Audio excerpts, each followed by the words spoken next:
¿Qué tal, amigos? Soy José Belandia y tengo el gusto de presentarles a Luis Cristian Rivas de Bolivia. ¿Cómo estás, Luis? Hola José, ¿cómo estás? Un saludo a la amable audiencia.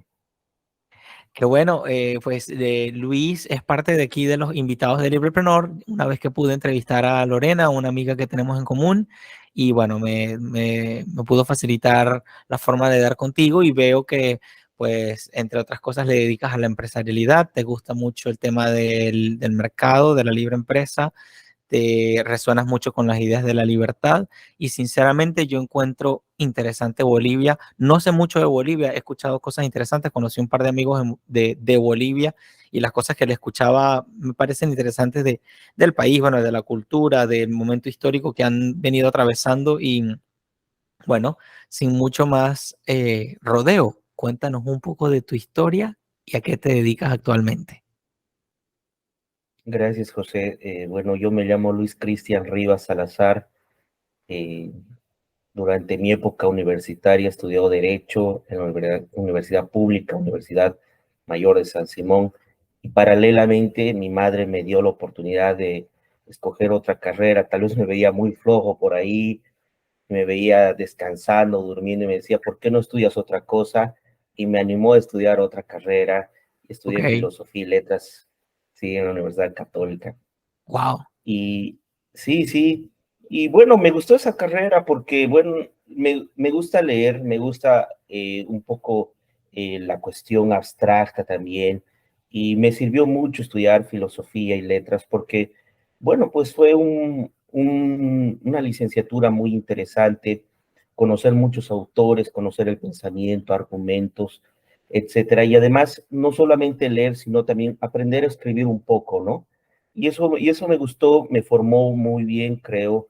Y bueno, pues después de eso, después de estudiar Derecho y Filosofía, me dediqué a ser abogado y tuve la oportunidad de escribir, tengo una columna en un periódico que se llama Los Tiempos de Cochabamba en Bolivia, y desde el 2006 vengo escribiendo mi columna que se llama Libertaria. Ya para el 2006, mis estudios en Derecho y en Filosofía, conocí a varios autores que ya me dieron una pauta por dónde yo quería ir y por dónde quería avanzar en el pensamiento, ¿no?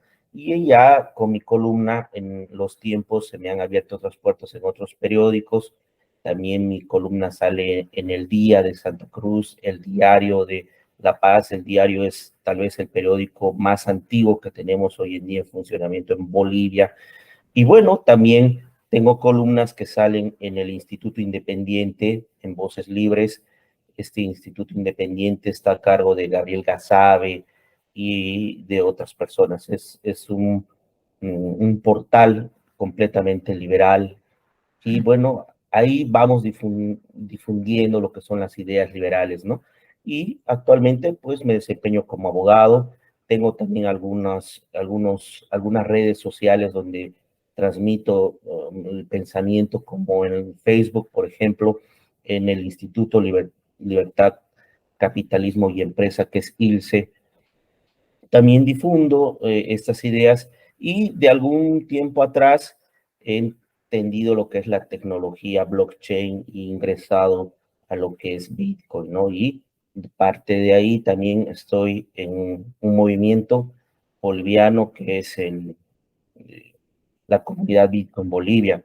Y quiero resaltar esto porque pues Bolivia, junto a otros 5 países en el mundo, es uno de los países que de alguna manera, en alguna normativa, prohíbe el uso del Bitcoin, ¿no? Y eso evidentemente me ha hecho llevar a estudiarlo más para ver si es compatible o no con el liberalismo, y obviamente es algo muy interesante que he estado últimamente explotando en una beta intelectual muy fructífera hasta ahora, ¿no? Y eso me lleva a pensar también que es una beta nueva, mm, que nos puede llevar a otros estudios más serios, etcétera, ¿no? Y va por ahí todo lo que significa un poco a grandes pasos lo que ha sido mi trayectoria. También en algún momento he dado clases en la universidad, y bueno, pues eso es algo que te podría más o menos decir, José, de lo que significa mi trayectoria, ¿no? Que bueno, me parece muy interesante y sobre todo el hecho de ser abogado y tener, he entrevistado de hecho, varios amigos míos que he tenido la suerte de entrevistar acá, tienen una, en fin, en esto de buscar el derecho y de ejercerlo, porque, bueno, digo, tener una pasión por el derecho y estudiarlo y profundizar en él, a la par que ejercerlo, it takes something, o sea, como es, necesita algo, toma algo de ti hacerlo, ¿no? Practicar el derecho con cierta coherencia, no solo firmar papeles y cumplir con ciertas cuotas de trabajo por ahí, a la par que veo que muchas personas del derecho se interesan por las ideas de la libertad. Y me has mencionado que estudiando te encontraste con algunos autores que bueno, te llamaron la atención y te marcaron más o menos la pauta. ¿Puedes comentarnos un poquito más cómo fue específicamente ese encuentro con las ideas de la libertad y cómo te ha ayudado en tus decisiones, no solo como profesional, sino también como persona? Sí, ha sido muy interesante porque yo como estaba estudiando derecho en una universidad pública, tenía mucha carga de lo que significa el marxismo y el socialismo. Eso es algo Mm, muy cotidiano en la universidad pública porque son centros de adoctrinamiento socialista. Eso no mm, podemos negarlo, por lo menos en Bolivia y yo creo que también en otras partes y en otras universidades de Latinoamérica. Eh, Incluso en economía política, que era una materia, era pues estudiar en lo que es el marxismo, ¿no? Sociología jurídica, esas materias, introducción al derecho, siempre había un componente de estudio de Marx y de conocer cuáles eran sus ideas, materialismo histórico, etcétera. Pero el haber entrado a filosofía, uno podría decir que tal vez ahí reforzaba esas ideas que sí, es Marx, es muy importante, por lo menos en la filosofía latinoamericana y su influencia en los pensadores latinoamericanos, pero en una materia que se llamaba filosofía contemporánea, un jesuita, el padre de Ardichón, que era filósofo y teólogo, eh, presenta un filósofo que se llama Karl Popper, mm, un filósofo austriaco, eh, que, bueno, pues cuando empiezo a estudiar a Karl Popper, me doy cuenta que es algo que va conmigo. En ese momento de mi juventud veo y digo, estas ideas de Popper están muy interesantes. Tomo a Popper como una referencia desde ese momento porque empiezo a leer por cuenta propia sus libros. Gracias a Dios en esa biblioteca de la Católica tenían sus libros, empezando a leer La Sociedad Abierta y sus enemigos, La miseria del historicismo, En busca de un mundo mejor, que son libros donde él propone un liberalismo clásico, un liberalismo democrático, la democracia liberal, en base a argumentos filosóficos.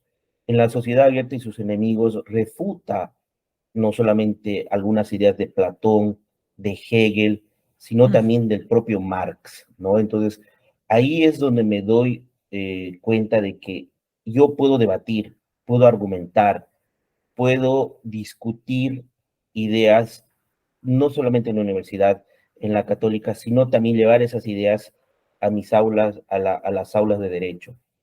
Y obviamente los líderes estudiantiles eran trotskistas, mm, marxistas, los docentes así, y empieza una situación de debate. Y yo obviamente leía a Popper para hablar, para discutir, para hacer academia, ¿no? Lo que los claro. griegos hacían, argumentar y contraargumentar.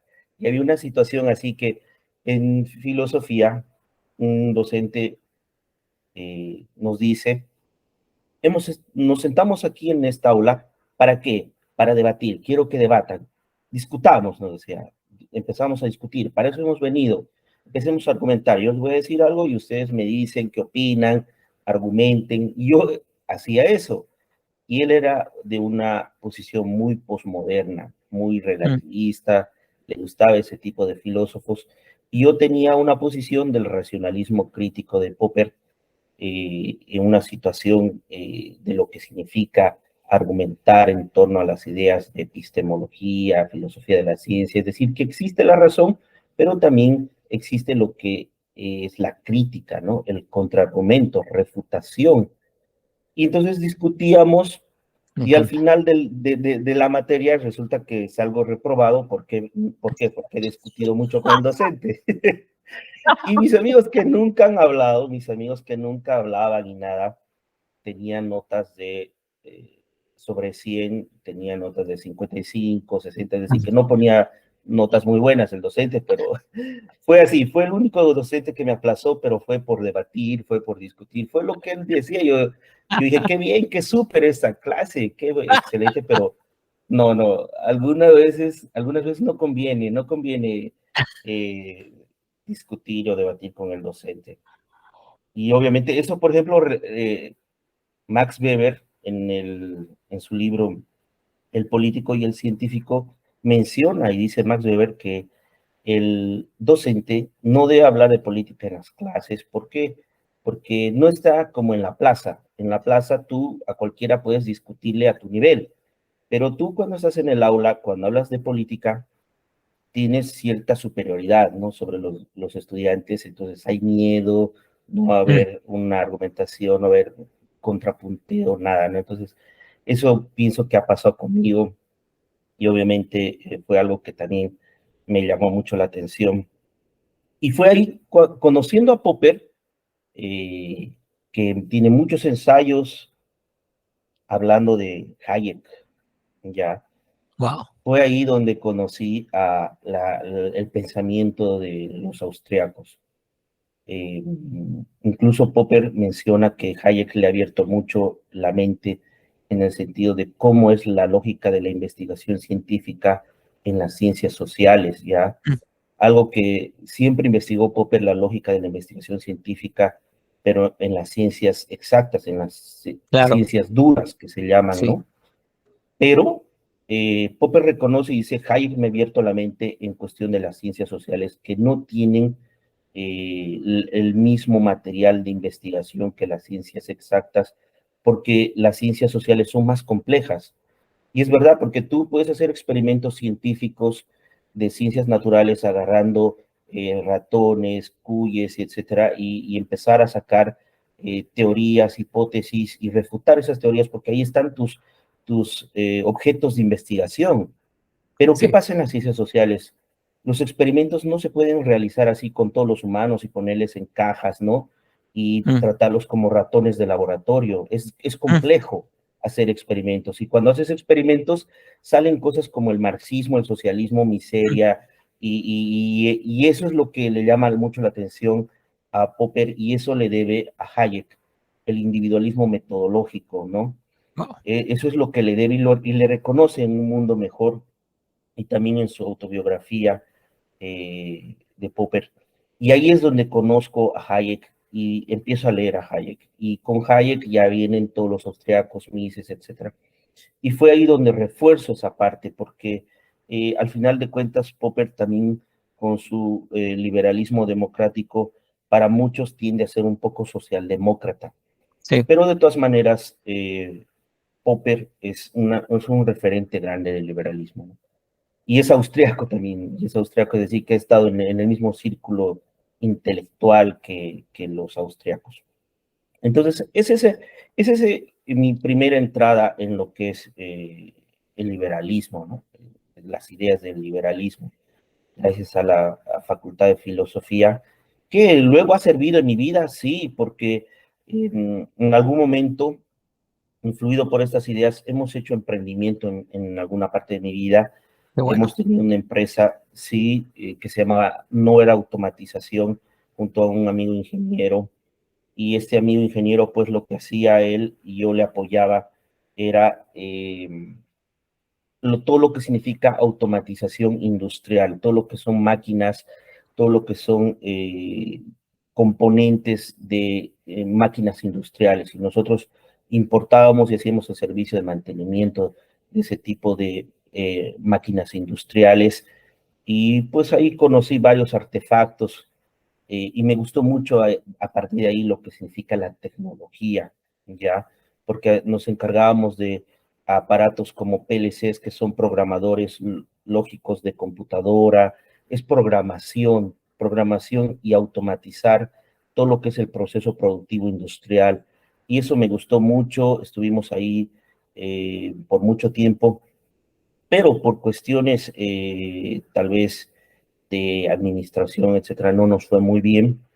Pude rescatar un poco lo que es el capital y ahí dije, tal vez este nicho me gusta, el nicho de la tecnología, y investigué un poco más el año 2016-2017 y encontré en esta situación de tecnología y desarrollo, de automatización, algunos artículos de lo que era blockchain y Bitcoin, y ahí es donde también entré y conocí lo que es capitalismo, mercado, Qué porque uno bueno. lee pues teoría, ¿no? Uno lee la Sí. teoría y dice qué interesante el mercado, la oferta y la demanda, ver lo que dice todos los teóricos del mercado, pero otra cosa es cuando tú ya empiezas a ingresar a lo que es el mercado con algún tipo de actividad, capital, y empiezas a Ujú. ver que sí, pues el mercado es algo muy interesante, como puedes entrar comprando en precios bajos eh, y puedes venderlo en altos precios, puedes sacar ganancias, utilidades, ¿no? Profits, pero también puedes perderlo, ¿no? Puedes perder tu dinero Exacto. y sí, entonces empiezas a una onda de que cómo se hace el trading, los análisis técnicos, análisis fundamentales y empiezo, Empiezas a ver las cosas a empiezas a color. ver y empiezas a entender al mercado, pero no desde la teoría, que la teoría es muy coherente, ¿no? Es obvio Sí. que la oferta y la demanda, ¿no? Y mientras más oferta tengas, puedes estar eh, resolviendo algunos problemas que te da el mercado. Interesante en teoría, ¿no? Y eso sirve muy bien para muchos docentes y profesores. Pero ¿qué pasa? Que si tú, digo, ¿no? Eres un profesor de finanzas o economía, pero nunca has hecho una actividad así de poner un capital. Entonces, eso también es interesante porque tú mismo estás viendo y tú mismo sabes qué le vas a decir a tus estudiantes, ¿no? ¿Cómo te ha ido en el mercado? ¿Has perdido? ¿Has ganado? ¿Qué has aprendido del mercado? Y ahí pues entro a una situación del mercado que tal vez sea uno de los mercados más salvajes, es el mercado de las criptomonedas, ¿no? Que es un mercado muy salvaje, es por eso tal vez muchos le tienen miedo y es una situación de la volatilidad del mercado, ¿no?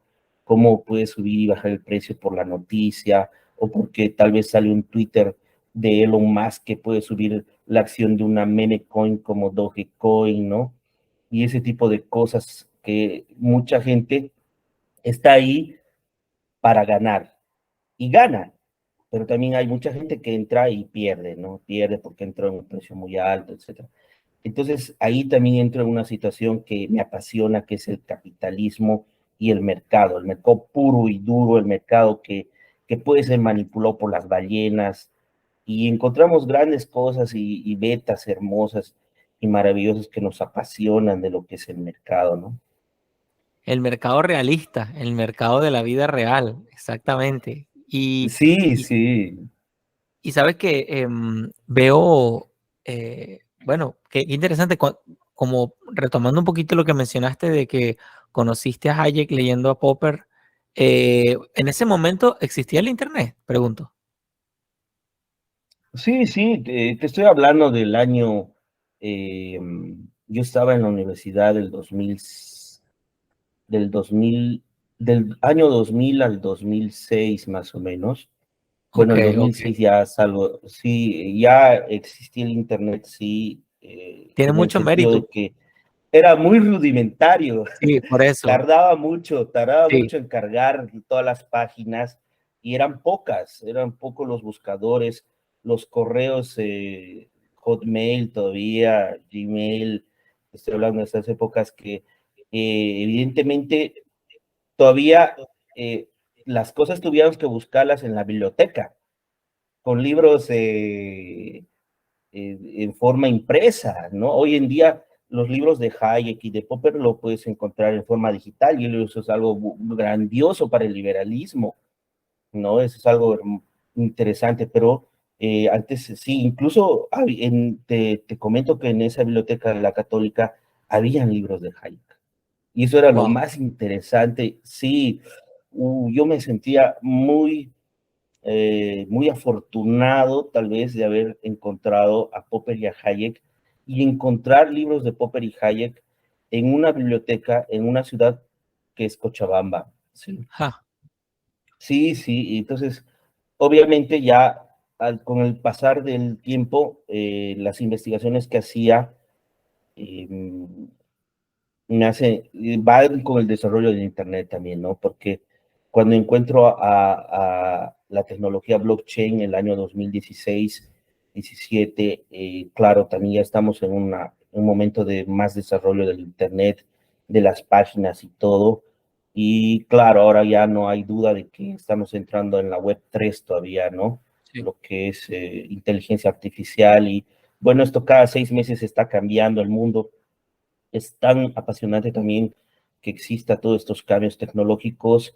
Hay criptomonedas que están vinculadas con lo que es la inteligencia artificial, la tecnología, el streaming, y que son proyectos muy interesantes también, que van anclados con la tecnología y que es algo que pues en Bolivia está muy, muy precario porque hay un miedo, ¿sabes? Que hay Mm, un miedo en Bolivia por una ley que es, ni siquiera es ley, es una resolución de directorio del Banco Central ok. que de alguna manera dice que los bancos, el sistema financiero en Bolivia, está prohibido de que las personas compren, vendan eh, criptoactivos utilizando el sistema del banco. Es decir, tú no Mm, puedes utilizar las plataformas del banco para comprar y vender criptomonedas. Pero en la realidad, ¿qué pasa, José? La gente está comprando y vendiendo criptomonedas, especialmente Bitcoin, obviamente, utilizando plataformas del banco, pero no ponen en la suma que estoy comprando Bitcoin, o estoy comprando criptomonedas. No pueden poner eso porque inmediatamente lo que está pasando es que te congelan o te quieren embargar tu cuenta. qué Pero la fuerte. gente no pone eso, pone, digamos, pago de honorarios, compra y venta de algo, pago de servicios, pero no ponen pues compra de Bitcoin, porque si hacen eso, estuvieran violando esa resolución del directorio del Banco Central y por eso la gente tiene miedo, prefiere no acercarse porque también ha habido delincuentes Mm, que lo que han hecho es, bajo el nombre de Bitcoin, realizar estafas, ¿no? Es decir, sí, ponen su página, Bitcoin, dame tu capital, estás invirtiendo en Bitcoin, tú supuestamente en esa página estás viendo utilidades semanales o mensuales y estás trayendo otras personas armando un esquema Ponzi y de repente ya no hay la página y ya no hay dinero, digamos, ¿no? Y desapareció así se todo. embarró, sí, desapareció todo.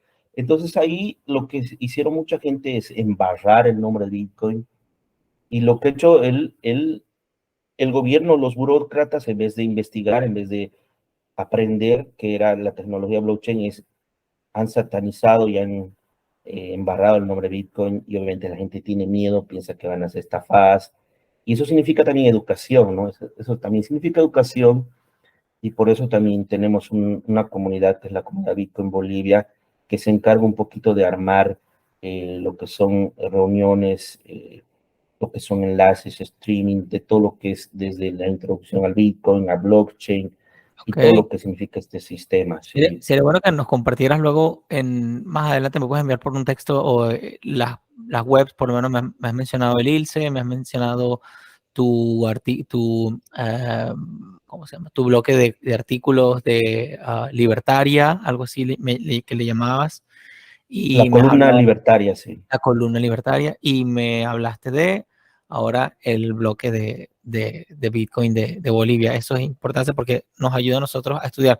Aquí en Estados Unidos hay mucha gente que hace operaciones y eso. Yo no conozco mucho del tema, pero sí, sí sé que hay que aprender y hay que estar en eso. Bueno, yo sé que tiene una importancia potente y más o menos conectando con estas cosas que has mencionado, quería preguntarte, ¿ves futuro para la libertad con toda esta tecnología? ¿Lo ves más favorable para la libertad o menos?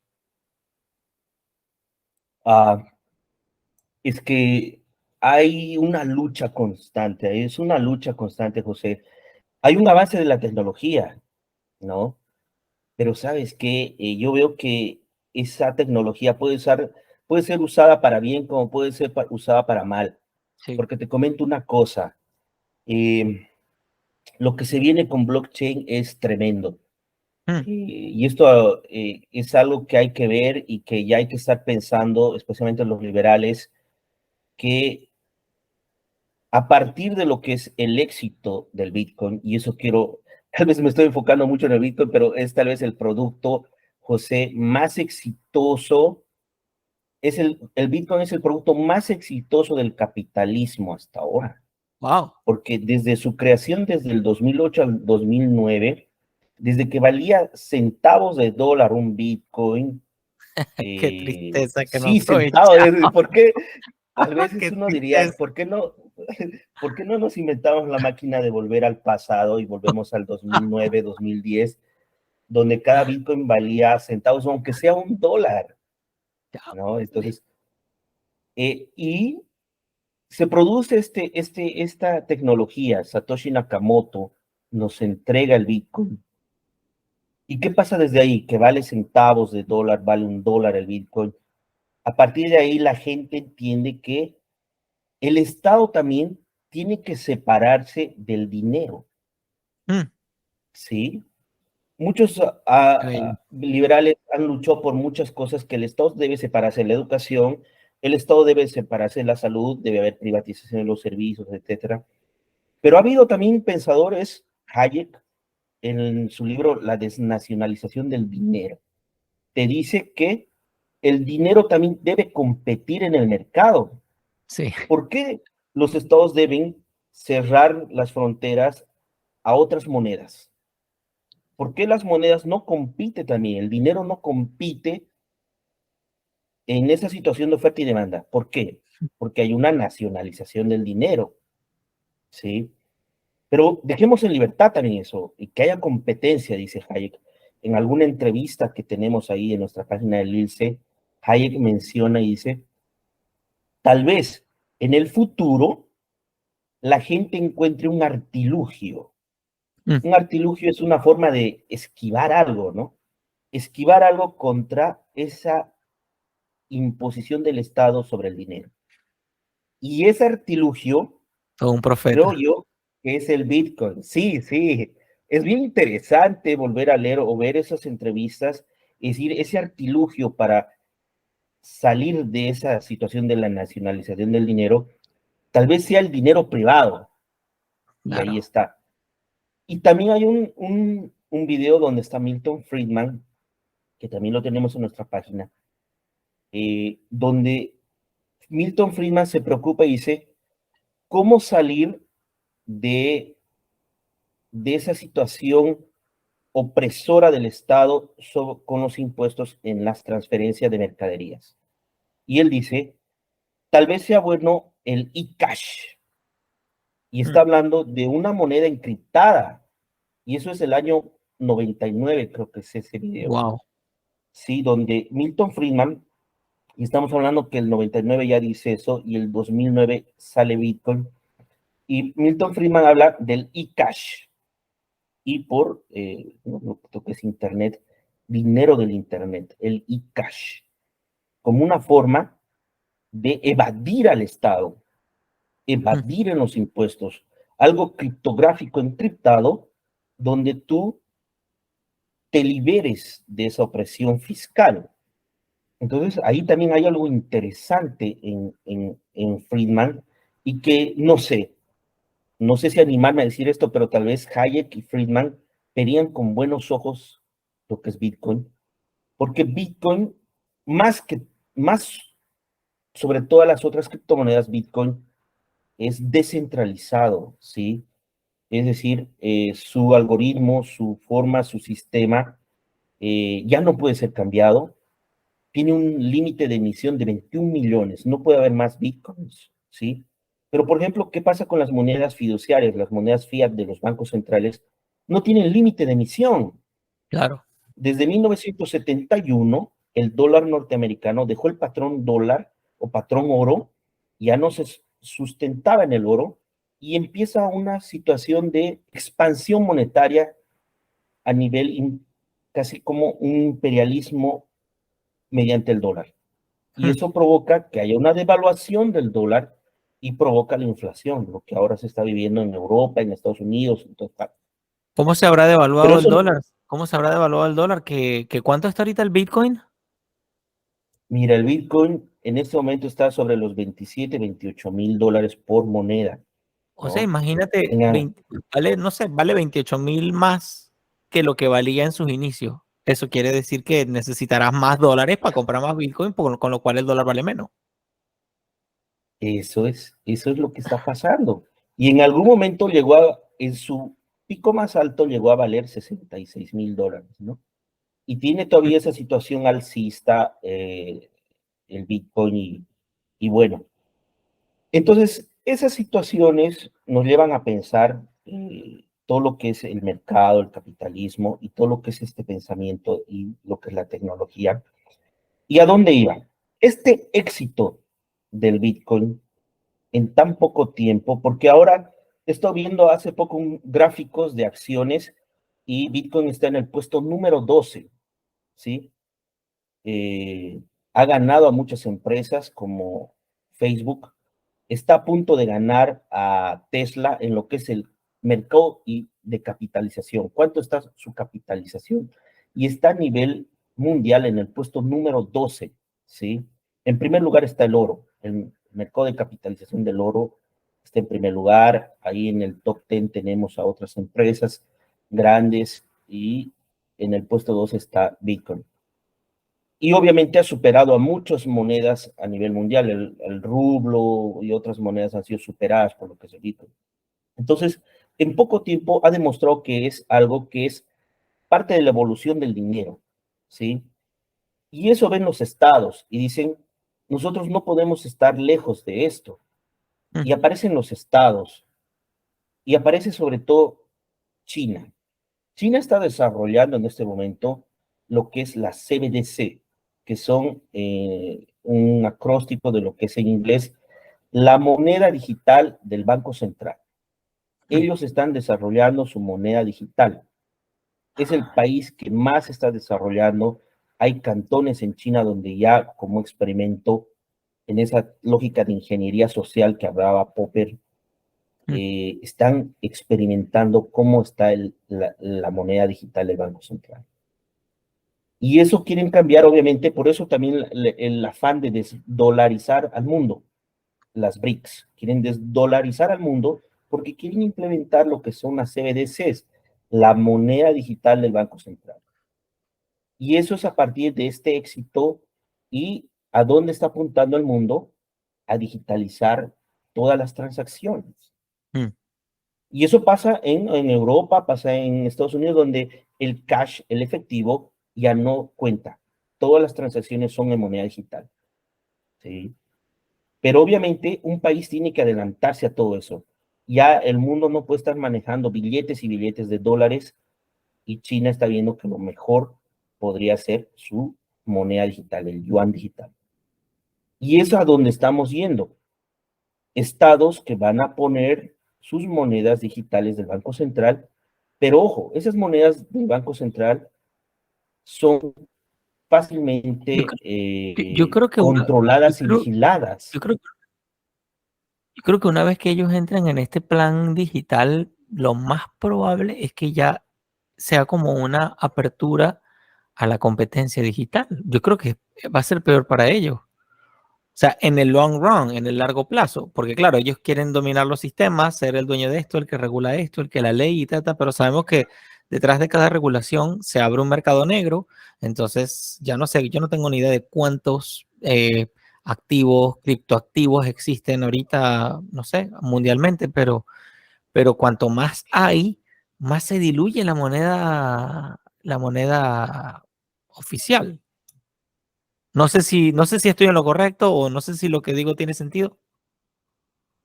Es que lo que pasa es que si ahora la impresora mágica que yo le llamo al Banco Central, el Banco Central tiene una impresora mágica que Sí, saca dinero mágico en todos los países, tú no sabes cuánto está emitiendo, cuánto está circulando, sí, porque ya se ha perdido la cuenta de eso.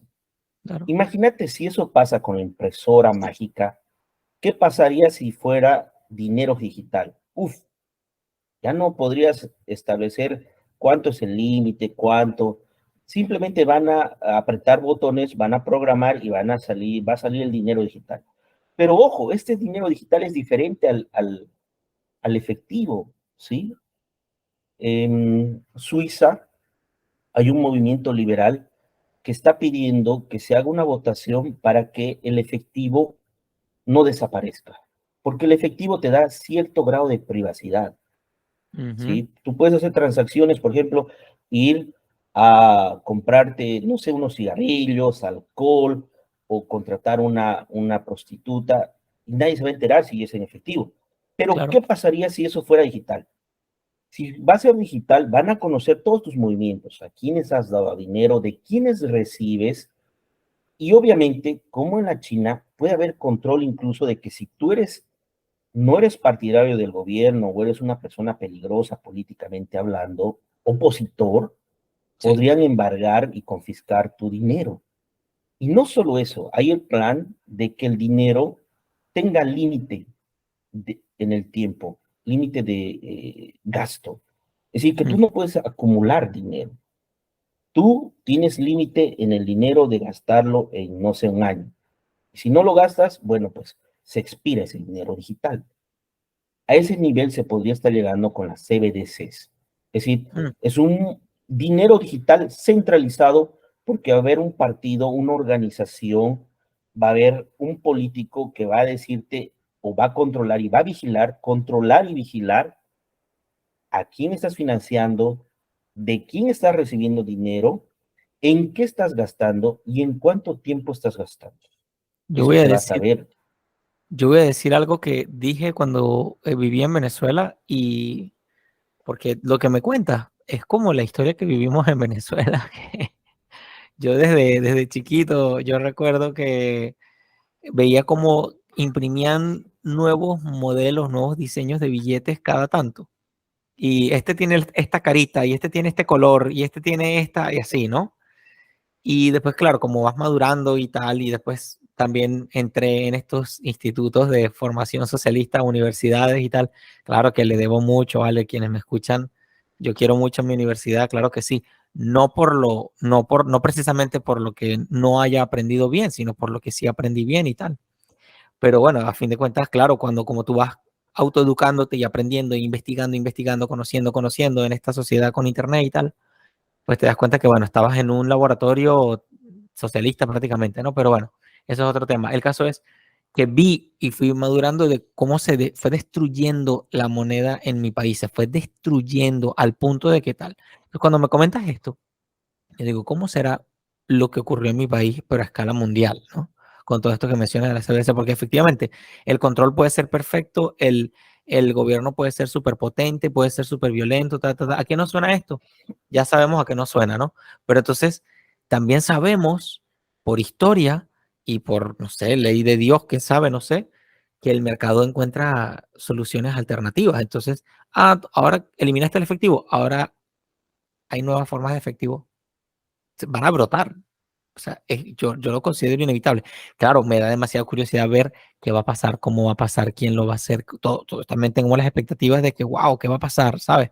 Pero yo lo veo en mi país. En mi país volvieron al trueque, volvieron a la cuestión anterior, empezaron a dar, buscaron una alternativa, una moneda más fuerte, no sé cuánto, está, no sé qué. Entonces, eso de pronto puede que ellos pudiesen tener un pensamiento lineal, cuadriculado, tal y no sé qué, estructurado, mecanicista, maltusiano, bueno, todo esto que sabemos, ¿no? Pero definitivamente me da curiosidad ver a qué vamos a llegar. Perdona que te he interrumpido con esto que estabas diciendo. No, no, muy interesante, José, y la verdad que el ejemplo venezolano es muy interesante porque ha habido una situación de hiperinflación donde la moneda se ha devaluado a tal extremo que pues ya es lo que hemos visto. La Demasiado. inflación provoca escasez, la inflación provoca pobreza, miseria y todo lo que tú mencionas y algo más. Venezuela es un ejemplo de que ellos han querido implementar su criptomoneda. Ahí está el Sí, Petro, que sí. supuestamente estaba respaldado por petróleo y oro, ¿no? Pero ha fracasado, ha fracasado. Ujú. Pero, y entonces, eso es lo que pasaría supuestamente en un lugar donde, bueno, la gente puede elegir con qué intercambiar. Bueno, no me gusta el petro, no me gusta el bolívar, quiero intercambiar, no sé, pues. Y por ejemplo, yo te comento que en Venezuela una criptomoneda que se llama Dash ha tenido mucha popularidad. Incluso Dash ha Ujú. abierto alguna agencia ahí en Venezuela, porque la gente tal vez ahí decía, no quiero intercambiar con bolívares, no quiero intercambiar con petro, no tenemos dólar, es como oro el dólar, no hay dólar pocos lo tienen, tampoco Bitcoin porque tal vez está muy caro. ¿Qué tal si lo hacemos con Dash? Y tal vez ha Exacto, habido un grupo que... Entonces, ese tipo de libertad es a donde apuntaríamos los sí, claro, liberales, que el Estado también se separe del dinero, que de alguna manera ese Banco Central sea una reliquia de la historia, ¿no? Y definitivo. que la gente escoja con qué intercambiar, ¿no? Y por ejemplo, Bitcoin es un sistema descentralizado. No hay un organismo, no hay un comité, no hay un grupo ejecutivo de empresarios que estén controlando cuánto se va a emitir, cuánto no se va a emitir. Mañana cambiamos las reglas y vamos a emitir más bitcoins. No, no, no. Eso está como labrado en piedra. Satoshi Nakamoto apareció, entregó el bitcoin, desapareció y no se sabe de él. Solo tiene una emisión de 21 millones y punto. ¿Sí? Si acaso, Para cambiar. si acaso se llama Satoshi Nakamoto y si acaso Eso está. también. Si acaso es una persona, un grupo, una corporación, ¿no? También, claro. Pero ahí está. Entonces, ese es el ideal a donde uno podría apuntar. Una moneda que tenga límite de emisión, descentralizada y que pueda ser escogida libre y voluntariamente. No que te impongan, ¿no? No que te impongan. Entonces, por ejemplo, ahí encontramos una beta muy interesante de liberalismo en el Bitcoin, porque también hasta ahora, desde mi punto de vista, sería lo más perfecto, lo que más se acercaría, no lo más perfecto, lo que más se acerca a la perfección en propiedad privada. Me encanta. Tú el Bitcoin lo tienes en tu wallet, tú el Bitcoin tienes las claves, las semillas y las guardas en tu mente. Solamente con un acto de violencia y coacción podrían quitarte esos Bitcoins, ¿sí? O Mm, hackearte tal vez. sí, Pero luego podría ser algo tan de propiedad privada y tan personal y privado que superaría, por ejemplo, a tener bienes inmuebles, porque en algún momento el Estado, por cualquier motivo, el populacho podría embargarte, podría expropiar, podría quitarte tu empresa, podría quitarte tu bien inmueble, etcétera. Lo mismo tu oro, podrían robarte, confiscarte, si está incluso en el banco, en algún depósito, podrían confiscarte, saquear eso, etcétera. Entonces, en cuestión de propiedad privada, tal vez está siendo más perfecto esa situación del Bitcoin. Y obviamente es algo que está sujeto a un mercado, su precio está sujeto al mercado puro y duro de oferta y demanda, de especulación, de todo lo que podría ser un mercado salvaje, volatilidad y todo. Y es algo que está muy interesante dentro de lo que es el estudio del capitalismo, lo que es el mercado, etcétera. Y algo que debe conocer la gente. Y me parece, por ejemplo, muy interesante, José, el asunto del Salvador. Quiero poner al Salvador como un experimento. mm, Siempre hablamos así de experimento y de ingeniería social. Veamos en poco tiempo cómo le va al Salvador, porque El Salvador, muy bien, tiene un presidente y eso ha sido analizado, discutido por los liberales. Autoritarios, sí. Tiene medidas autoritarias, sí. Viola algunos derechos humanos, sí. No es muy apegado a la democracia, sí. Pero algo que no le podemos negar es su ley Bitcoin, ¿sí? Desde que El Salvador el año pasado declara al Bitcoin como una moneda de curso legal en El Salvador, mm, libre de impuestos, wow, de uso, tal como el colón salvadoreño, es decir, al mismo estatus legal, ¿no? Hace que El Salvador pueda recibir empresas.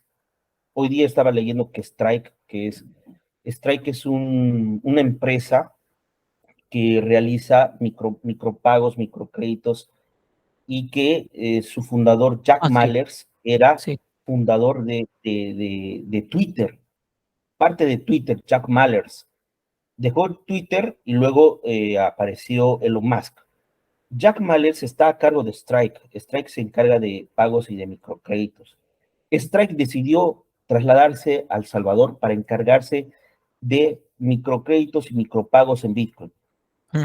¿Por qué? Porque en El Salvador tiene cero impuestos a todo lo que es tecnología. Hace poco también ha salido una ley de criptoactivos y ley de exenciones tributarias a todo lo que es tecnología y ciencia, algo que es positivo porque está atrayendo a empresas tecnológicas y va a hacer que Bitcoin, incluso se dice que va a haber una Bitcoin City, ¿no?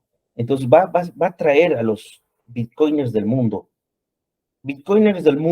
vengan aquí a gastar sus satoshis. Wow. Se está preparando a camareros, se está preparando a taxistas, se está preparando a todos los que son del rublo hotelero para recibir satoshis, que Bitcoin. son las Ya. bitcoins, ¿no? Entonces es algo importante. Un país que es subdesarrollado, un país que ahora tiene ciertos niveles de seguridad, porque obviamente si estás trayendo a turistas, tienes que controlar la criminalidad. Todo empezó por ahí, sí. ¿Sí o no? Es decir, Sí, tú estás trayendo a gente que va a venir a dejar sus satoshis, sus bitcoins, van a venir a invertir, van a traer sus empresas, a sus ejecutivos, a sus familias. Entonces tienes que controlar la criminalidad y tienes que dar a ese inversor seguridad jurídica. Y obviamente la intención, porque Bukele está siendo asesorado por bitcoiners, entre ellos, por ejemplo, está Max Keiser y otros más que están diciéndole qué puede hacer, cómo puede atraer a esos bitcoiners del mundo. Y se está viendo que hay un aumento grande en lo que es el turismo, que es la industria hotelera, la industria del turismo, y es algo positivo para El Salvador. Y vamos a ver cómo va ese asunto, vamos a ver si hay un desarrollo, si hay un progreso, si hay una prosperidad en El Salvador, que es como nuestro experimento, para ver si eso se puede repetir, replicar. replicar, Sí, ¿no? sí. En Bolivia, un país Claro. pobre No, que y tiene mucho. muchos van a seguir eso. Y definitivamente me hace reflexionar que cuando la gente está ocupada, pues no le queda tiempo tampoco para andar haciendo cosas malas por ahí, digamos, ¿sabes? O sea, desde luego una actividad grande, la gente compitiendo, que si el comercio, que si el taxi, que si el hotel, que si venga para acá, Mm. de verdad que se van quedando sin tiempo para hacer otras cosas, como ya lo hemos visto. Ahora, continuando un poco en la línea de ideas que veníamos trayendo, bueno, quedan un par de preguntitas. Hemos hablado bastante de emprendimiento, de Bitcoin, de capitalismo, hemos hablado de, sí, de la libertad, hemos mencionado autores, cosas importantes acá. Y ¿cómo pudieras definir en pocas palabras la importancia del emprendimiento desde una perspectiva en que cómo pudieras conectar el emprendimiento? Hay personas, la gente tiene diversidad de ideas sobre lo que es el emprendimiento, pero en esencia es hacer cosas para comerciar y salir adelante y bueno, darle la vuelta, darle un giro a tu vida dentro del comercio, dentro del mercado. Este, ¿Será que eso conecta con la libertad? En qué medida? ¿Qué opinas tú, Luis? Emprendimiento es, como tú le dices, hacer cosas bien buena definición. Yo diría, el emprendimiento es acción humana. Hmm, Siguiendo, ¿no? A nuestros sí, señor. queridos Mises, acción humana. Es decir, es acción. Emprendimiento es no quedarte con los brazos cruzados. Hmm, Emprendimiento es salir afuera, hacer algo, acción, como tú bien lo dices, José. Y obviamente yo aumentaría también algo. Emprendimiento es supervivencia. Emprendimiento es instinto de supervivencia. Los grandes emprendedores, no solamente en lo que es economía, en lo que es la batalla, en lo que es la defensa, estaban activados por ese instinto de supervivencia. Me encanta. Si hoy no salgo a hacer algo, no voy a comer. Y Entonces, quiero añadir, y perdona te interrumpa en este minutito rápido, es que, ¿y de qué manera? Porque pudieras hacer muchas cosas de muchas maneras, pero es que hay un marco de paz y de pacto, de paz y pacto en esto del emprendimiento, que pudieras, pues tengo que salir a hacer algo, pero dentro de un marco ético, claro, no sé si lo sigues. claro, sí, sí, obviamente. Tengo que salir a hacer algo, pero, por ejemplo, en el comercio, como bien decía Friedman, cuando hay comercio hay paz, cuando hay comercio hay amistad, Mm, cuando hay comercio hay prestigio. Tú tienes que salir a hacer algo que te lleve a crecer y ganar prestigio de ser bueno, mm, de cumplir contratos. mm, Salgo y te digo a vos, te prometo que mañana te voy a hacer esta puerta. Muy bien, te pago por adelantado, pero tú al día siguiente no apareces. ¿Qué está pasando? Entonces, vale. no ganas prestigio. Fulanito no cumple. Pero si tú sales a hacer algo y le dices, mañana tienes tu puerta, tal como hemos quedado, recibes un pago y le entregas la puerta, esa persona te va a recomendar a otro y va a decir, el trabajo que hace fulanito es excelente, es buen precio, competitivo, excelente. Entonces, eso también, supervivencia, significa mantener algo en el tiempo, construir algo desde abajo y crecer, ¿no? Mm, Y me eso encanta. obviamente es muy interesante porque es supervivencia, porque estamos hablando de que en algún momento el hombre tuvo que construir su flecha, tuvo que construir su hacha. ¿Para qué? Para cazar o tuvo que construir el asadón para cultivar. Y eso, por ejemplo, muchas veces es frenado por barreras del Estado. ¿Qué pasa en Bolivia? Y tal vez pasa en otros países, pero Bolivia y Argentina en especial son infiernos fiscales.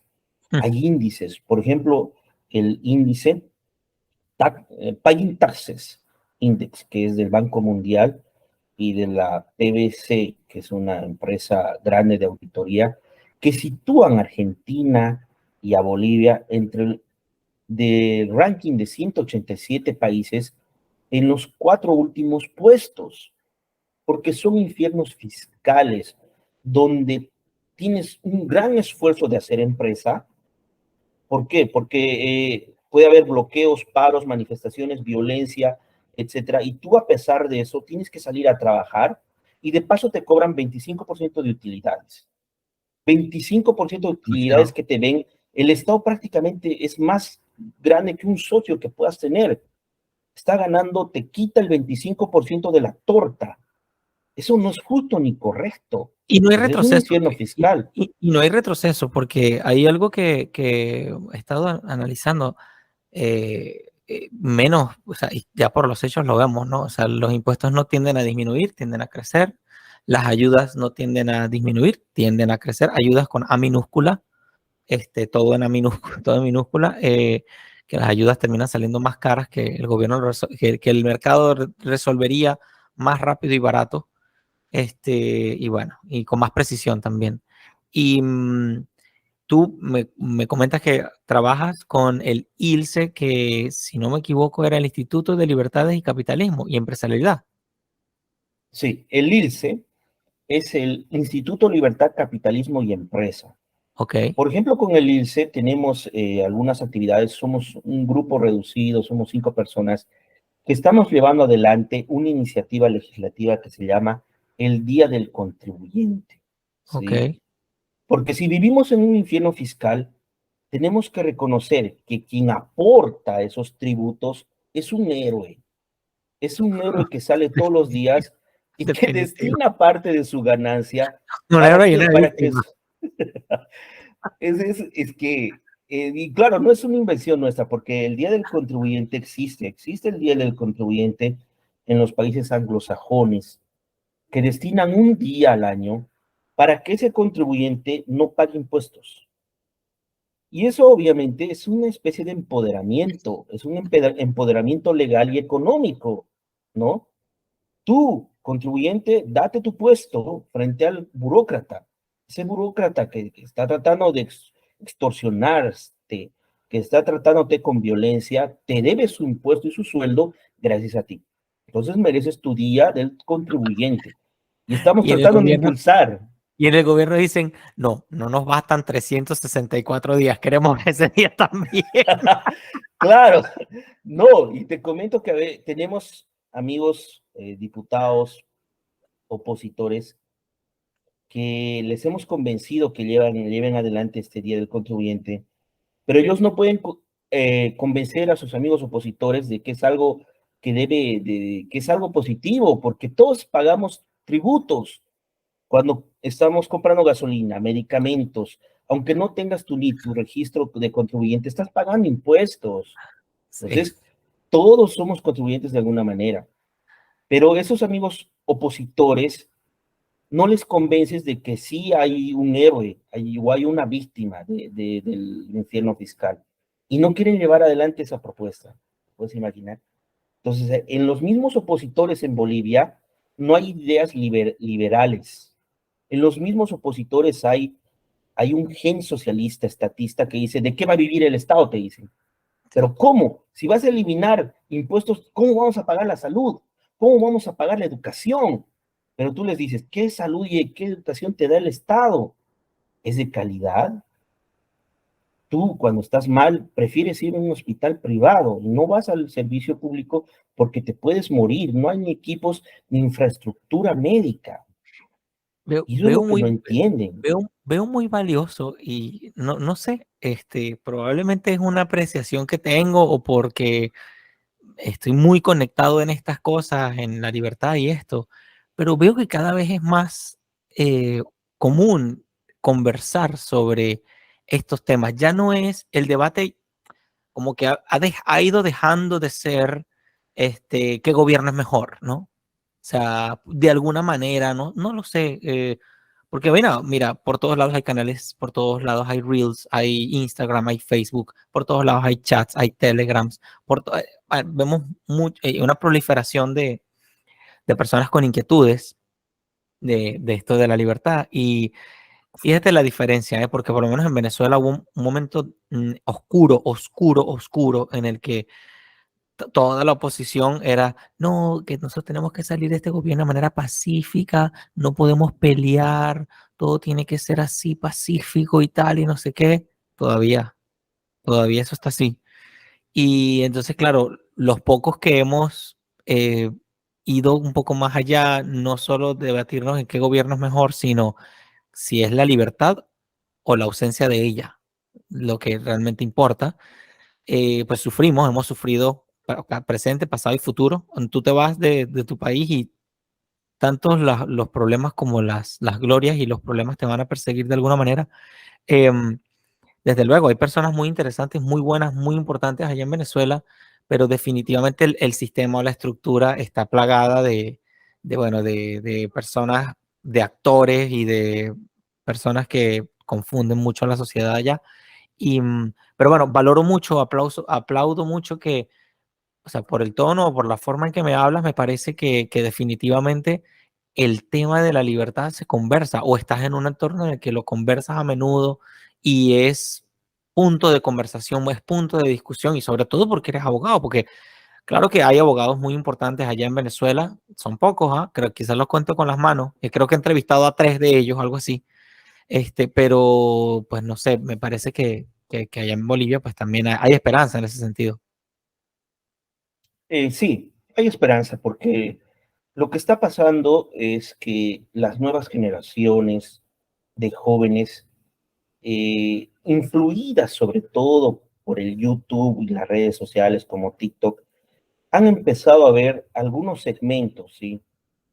Porque yo puedo decirles, por favor, lean el libro La sociedad abierta y sus enemigos. Obviamente es Ah, difícil que a alguien no le gusta leer, que lo lea. Y yo le voy a decir, por favor, lea Popper, lea Hayek, lea Mises. por lo menos el 90% no va a ir a la biblioteca, va a buscarlo por internet. Sí, y obviamente, por ejemplo, La acción humana, un libro denso y obviamente grueso y serio, ¿no? Necesita cierta especialidad y conocimiento. No va a ser digerido por las masas. Sí. Pues, ¿qué pasa ahí? ¿Cómo acercarnos a las masas? Y eso es trabajo que lo ha hecho bien la izquierda, el socialismo ha trabajado bien en ese aspecto, porque van a lo cultural. Cultural significa música, teatro, cine, deporte, programas, deporte. Y si tú tienes películas, series, artistas, todo. películas, actores, todos que te dicen que el socialismo es bueno, bueno, vas a hacer que la masa diga eso, aunque en su afán quiere salir a emprender, quiere salir, es capitalista, es una persona que tal vez sea usurero Sí, no quiere soltar el dinero, te sí, cobraría, pero en su mente dice, no, el socialismo es bueno. Y eso es lo que pasa aquí también. sí. Hay un grupo que se llama los Aymaras, pero los aymaras son bien capitalistas, informales. No Mm, les interesa registrarse en el Estado con el NID, con registro tributario, pero ¿cómo comercian? Son grandes contrabandistas. El mm, contrabando, tú sabes que es el comercio, sí, pero para la gente estatista es algo malo el contrabando, pero es comercio. Los aymaras son gente que se dedica al comercio, trae como hormiguitas, llevan y traen mercaderías, están en los mercados desde las 4 de la mañana abriendo mm, sus negocios, sus puestos qué bello. comerciales. No existe feriados, no existe sábados, no existe domingos. Y su lógica de redes es el compadre, el padrino. Sí, Entonces hay una situación bien interesante en ellos que los lleva a ser prósperos. Hoy en día son gente próspera que está ganando y que construye sus casas a su estilo. Y obviamente está por el otro lado nuestra situación. ¿Cómo llegar a ellos? Tenemos que hacer lo mismo. Buscar canales, redes, reels, TikTok, mensajes de 1, 3 minutos, claro. no hacerlo tan denso también, ¿no?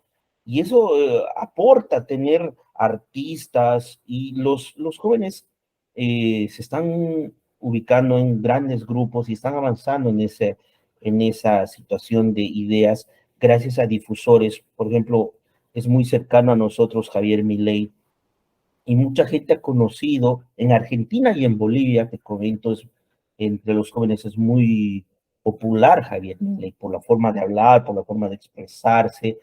Entonces, sus videos son compartidos, su forma de ser. Entonces, está avanzando mucho en ese aspecto en los jóvenes y hay una gran esperanza de liberales, grupos como Estudiantes por la Libertad que atraen, que llaman la atención a los jóvenes y obviamente ese despertar se debe pues a las redes sociales también, ¿no? Es más fácil acceder a videos, a audios, a libros digitales que pueden ayudar a ese joven a tener argumentos contra su propio docente, Sí, ¿no? Contra su propio docente que quiere aplazarlo porque debate y no está de acuerdo y que tal vez el Che Guevara es lo mejor, Marx es lo último en la economía o Keynes, etcétera, ¿no?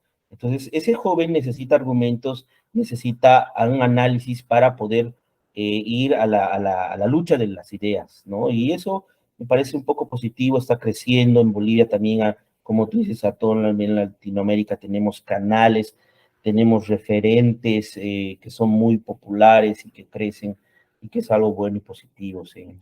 me encanta. Sí, de acuerdo. Y son medios, son instrumentos, es lo que hablábamos en un momento, de que la tecnología puede ser súper utilizada a nuestro favor. A mí me parece que cuanto más se expande la tecnología a todos los niveles, horizontalmente, verticalmente, tenemos que quizá la tarea de nosotros va por esta línea porque eh, aportamos quizá esas ideas, esos intangibles, a que la gente sea creativa, o no, no, aportamos nosotros mismos, estamos en una lucha de creatividad, de ver cómo aprovecho esta tecnología para esto, cómo aprovecho en esta difusión de las ideas de la libertad misma. Hemos corrido por todas las preguntas, fíjate, ya me contaste, nos contaste cómo es tu historia y tal, nos contaste tu encuentro con la libertad, hemos hablado de emprendimiento, hemos hablado de cuáles son más o menos los retos de la empresarialidad y la libertad en Bolivia, cómo hemos visto también ejemplos por ahí en América Latina que son atractivos para nosotros y bueno, un poco de cómo hablarle de emprendimiento y libertad a nuestra gente, bueno, apoyándonos mucho en la tecnología, en las redes, en todo esto, e ir de menos a más, porque de pronto alguna frase, alguna línea te llamó mucho la atención de ese libro de Karl Popper y dijiste, oh, ya va, un momentico, ¿dónde apareció esto? Ya va, y tal. Y entonces empezaste a excavar un poco, así fue mi encuentro con con Ancho Basto. Yo estaba estudiando emprendimiento, haciendo un curso con Google España, y entonces tal, empecé, y de pronto empezaron a surgir cosas en mi feed de YouTube y tal, y el algoritmo me fue presentando cosas de libertad, y apareció Ancho Basto, apareció Gloria Álvarez de pronto, y después Bastos, y así, así, así, así, así. Bueno, no he parado de aprender. Bueno, por supuesto, luego vinieron las lecturas, un poquito más en serio todo y tal, y profundizando en conceptos, porque el nivel, la amplitud de ideas, conceptos, estructuras, paradigmas es muy amplio, y también todos tienen una contraparte por ahí de corte zurdo, que uno ha tenido que hacerse un detox intelectual después de años de adoctrinamiento bueno, en todos estos sistemas y tal. Hay una pregunta de Lorena Gutiérrez. Yo tengo una práctica que hago en este programa, que es preguntarle a la persona. A Ancho Basto no le hice ninguna pregunta porque estaba ultra justo de tiempo. No, o sea, hicimos la entrevista en 45 minutos exactos. Y wow, bueno, me costó mucho, pero lo hicimos súper bien, ¿no? Entonces, esta pregunta la hace Lorena Gutiérrez, y luego le harás una pregunta al siguiente entrevistado. Pero esta programa no sabía que ibas a hacer tú el next, el próximo. Y es la siguiente pregunta. ¿Cuál es la motivación personal que tienes para defender las ideas de la libertad? ¿Qué esperas obtener con este trabajo? Es pregunta de Lorena. Es muy interesante. Tal vez en algún momento algunas personas, como algún momento tú también me dijiste, queremos dejar algún legado, ¿no? Estamos sembrando una semillita y tal vez no lo veamos o lo veamos, pero quisiéramos realmente un cambio. Sí, Yo por lo menos con el ILCE y también con la comunidad Bitcoin en Bolivia quiero cambios. Obviamente no puedes cambiar toda la sociedad, pero tal vez algo, un aporte, decir esto hice, esto dejé, este legado es gracias a un esfuerzo pequeño o grande que he realizado. En el caso del ILCE estamos proponiendo esa iniciativa legislativa que es el Día del Contribuyente. Y en el caso de la comunidad Bitcoin en Bolivia, queremos la abrogación y derogación de esa normativa que prohíbe el Bitcoin en Bolivia. interesante. Entonces, son pequeñas cosas, pequeñas propuestas que pueden aportar en algo a la sociedad, pueden generar en que alguien reflexione sobre el Día del Contribuyente, o pueden ayudar a que la gente pueda intercambiar la moneda de su preferencia. Entonces y que alguien diga, tal vez el ILCE lo hizo, o alguien le diga a mi hijo, si es que alguna vez tengo, porque hasta ahora no he formado familia, le diga, no, tú eres hijo de Luis Cristian, él hizo esto. Entonces son tal vez algunas cosas personales, Sí. tal vez un poco de ego también, ¿no? De que alguien diga, esto hizo tu papá, o esto hizo Además, tu abuelito. además de trascendencia, pienso yo, de sentir que tu vida tuvo un propósito también superior, ¿no? Más allá de comer y dormir, ¿no? Digo yo. Claro que sí, son aspiraciones legítimas, personales, que, bueno, pues se concreten o no, estamos ahí intentando sembrar algo y veremos si sale o no sale algo de ahí, pero es algo también que puede llegar a satisfacernos, ¿no? Y darnos mucha alegría en algún momento. Y son ese tal vez lo que podría responder a esa pregunta muy interesante de Lorena, ¿no? Qué bueno, ahora le vas a hacer una pregunta al siguiente entrevistado, que no sé quién será. Por ahí tengo un par de personas palabreadas para entrevista, pero te doy ahí un minutito para formularle una pregunta a nuestro siguiente entrevistado, que no sé quién es. Ya, yo quisiera tal vez preguntarle a esta persona eh, cómo explicaría a su abuelita la forma y el sistema en el que se mueve el liberalismo, ¿no? Explicar como si estuviera frente a tu abuelita diría, ¿cómo es el liberalismo? ¿A qué se refiere? Entonces, ¿cómo explicarías a tu abuelita nuestras ideas de libertad? Yo quisiera que pueda explicar de esa manera. Oh, me encanta, me fascina. Y creo que también quisiera poner en práctica esta pregunta. Y para mí, claro, yo también toco música por ahí, y pude tocar música a muchos abuelitos hace poco, hace un par de semanas. Y yo decía, oye, me encantaría hablar con tantos abuelitos, cuánto no le pudiera aprender, ¿no? O sea, uno quisiera explicarle a la abuelita, pero capaz el abuelito termina explicando. O tal vez la abuelita. Yo creo, pero Bueno, sería podríamos muy reformular nutritivo. y decir, mejor lo reformulo porque tal vez los abuelitos sepan más del liberalismo. ¿Cómo podrías explicarle a un niño? Podría ser, a un niño, porque tiene razón, tal vez el abuelito sepa más que uno, la verdad. Sí, estoy cometiendo tal vez ahí una... Y el Igual, abuelo resulta que le dé más, más conocimiento. exacto. Y es Igual evidente voy a, porque, claro, sí, igual, está igual mal. voy a Pero voy a preguntarlo en ambas replantearlo. direcciones. Yo voy a preguntar la Sí, próxima víctima va a tener las dos preguntas y lo voy a poner a sudar ahí, ¿no? Entonces, no te preocupes, ya la no, verás. está Este, buena, sí. siendo solidario contigo con la respuesta hacia Lorena, a ver, la pregunta era, ¿cuál es la motivación personal de defender las ideas de la libertad? ¿Qué esperas obtener con este trabajo? Bueno, yo en mi caso respondería, Ya, lo escribo en la misión de la página Librepreneur, digo, quiero una sociedad más responsable de su libertad, ¿sabes? Porque pues, tendemos a ponerle la libertad, nuestra libertad como concepto, como realidad, como futuro, como proyecto, como sueño, la ponemos en manos de otros muchas veces.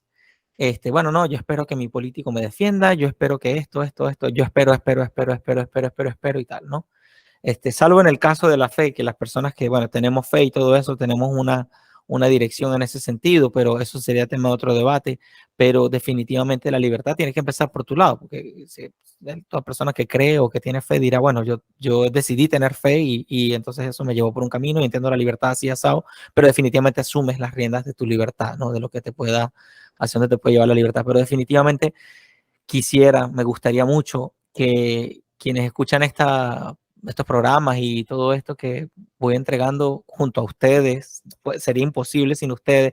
Cada vez que yo termino una entrevista me siento tan cargado de energía, o sea, no sé describirlo y ya se ha vuelto una adicción para mí. O sea, hablo con alguien, tenemos una conversación de verdad, tocamos temas de verdad, tal como quizás hacían los antiguos filósofos o como quizá, no sé, hacían las generaciones más antiguas, no sé. Em, pero sí, quiero una sociedad más responsable de su libertad, por lo menos, ¿no? Que diga la gente, ya va, pero la libertad no es una cosa que yo dejo en manos de otra gente, sino que yo asumo las riendas de mi libertad. Vamos a ver qué es eso, con qué se come, cómo se trabaja, de dónde viene, hacia dónde va. Quiero meterme en el problema de la libertad. Entonces, eso de pronto es lo que yo quisiera, bueno, y eso me da una alegría tremenda. Entonces, bueno, esto ha sido Luis Cristian Rivas para Desiguales. Palabras de cierre, Luis. Estoy muy agradecido, José, por darme este espacio para hablar contigo. Una charla muy interesante, muy bonita. Igualmente saludar a todas las personas que nos van a ver y que, bueno, pues comparten nuestras ideas y si no, comparten nuestras ideas, reflexionar, argumentar, poner posiciones siempre racionales, ¿no? Esa es la lógica del avance al conocimiento. Intentar refutar, intentar argumentar. Me ha gustado mucho por eso tal vez la filosofía de Popper, porque va en ese sentido, siempre argumentar, intentar refutar, incluso dudar de nuestras propias posiciones en el sentido de que busquemos la verdad, siempre busquemos la verdad y bueno, me ha gustado compartir contigo, será tal vez hasta otra oportunidad. Claro que sí. Y bueno, piénsate otro tema por ahí que desarrollemos de empresarialidad o tal. Sería bueno que nos comentes luego cómo va con la reforma, que esperamos que se den todos esos proyectos en los que estás y que sin duda alguna es mucha, quizás es muy grande la riqueza que estás obteniendo en el sentido de aprendizaje, de conocimiento, de habilidades, de desarrollo y de convertir la realidad en algo más libre. Y entonces este ejemplo de Luis nos enseña a ver la vida en clave de libertad. Muchas gracias, Luis. Será hasta una próxima ocasión. Esto fue Desiguales para ustedes.